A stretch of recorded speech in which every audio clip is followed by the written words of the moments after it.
রাগ কমানোর 5 উপায়। কথায় আছে, রেগে গেলেন তো হেরে গেলেন। চলুন হেরে যাওয়ার আগে রাগ কমানোর চেষ্টা করি। 5টি উপায়ে রাগ কমানো যেতে পারে। তৎক্ষণাৎ রাগ নিয়ন্ত্রণের জন্য উল্টো দিকে গণনা করা যেতে পারে মনে মনে।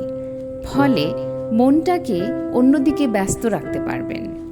আপনার রাগ বেশি হলে ব্যায়াম বা মেডিটেশনের মাধ্যমেও রাগ নিয়ন্ত্রণ করা যেতে পারে।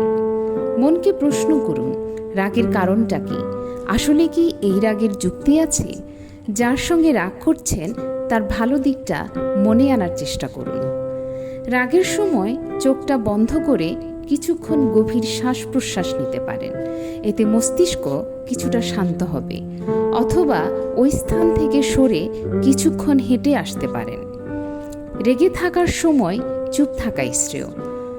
কষ্ট করে হলেও নিজেকে নিয়ন্ত্রণে রাখার চেষ্টা করুন, কারণ সেই সময়ের কোনো বেফাঁস কথা আপনার জন্য আরও বেশি বিড়ম্বনা তৈরি করতে পারে।